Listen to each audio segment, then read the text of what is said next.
Bhaisepati, by the way, means buffalo resting place. You want the history of the buffalo resting place? The cliff notes for the buffalo resting place is that buffalo used to be stored here when they were brought up in huge herds, kind of like the Indians in North America used to move the herds. They move them around depending on where they wanted to be. So Nepalis in ancient times would move the buffalo from northern India up into Nepal outside of the kingdoms. So the kingdoms would have a source of buff. The people who did that were the Newaris, the people who were on the Silk Road trading route anyway, between China and Kathmandu and then down south, right? So they always stopped where I live in this one top of a big hill, that's what it is, a plateau, and store everything. The second minute of the history of Bhaisepati is that not only did Silk Road travelers bring buffalo and goods left and right, up and down, if you were sick, which they often were, historical records show virus, cholera, scabies, fungus, all that medieval people had to deal with, scurvy, rats, blah, blah, whatever. Yeah, the plague, basically. So whenever someone, and this is true of all cities, big kingdoms on the Silk Road, there were always places outside the kingdom where these people would stay. They bring their goods to a point where it could be transported away. But if you were sick, you stayed in this place called the Pati. Now, for the third minute of the 40-hour lecture on the origins of Bhaisepati, Nepal, this is just the third minute. It gets pretty detailed.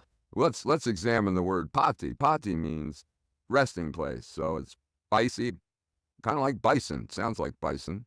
Resting place. But as we've learned in minute 2, it's applicable to all travelers on the Silk Road trade route. Now, Pati, the term resting place in Nepali is translated, it's not just a resting place, it's a central place, it's a focal point, it's a place where all travelers might rest, and all along the trading routes. And it's a place where all kinds of activities would take place. Now, in this fourth minute on our lecture on the meaning of the one single word, Bhaisepati, we're in the fourth minute and working on the word Pati. And as we've learned in minute 3, Pati means resting place plus. So it's like LGBTQ plus, but for resting places. So everybody's there. Doesn't matter what creed, religion, color of skin, social, economic status, you are all in this one place called the Chautri tree. Now, you've got your bison, you've got your resting place, and you've got your Chautri tree. Stay tuned for part 5 of the Chautri tree Bhaisepati explanation lecture tour, coming to a city near you soon, is that within Bhaisepati you had bison, you had a resting place, you had travelers from all over the world situated outside the kingdom for a reason. They were not part of the kingdom, not part of the clan. They were not, they were the others. They were the, potential immigrants, many, refugees, and people who took up permanent residence, such as the Magars. Now, in part 6 of Bhaisepati lecture tour, we will learn about the Magars.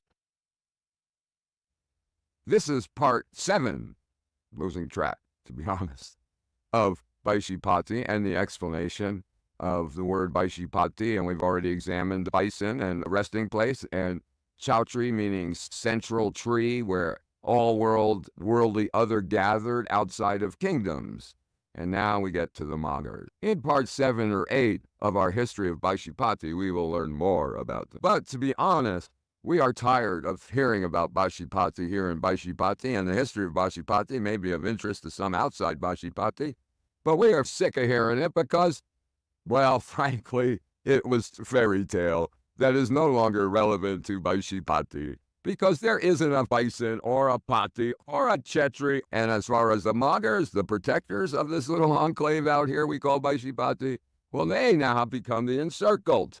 And they are now captive to the world global influence of George Soros and Jewish space lasers, don't you know? So ends another lecture as part of Jig's History of Nepal, the unwritten history, the history never told, and the history as told by a queer who became Nepal.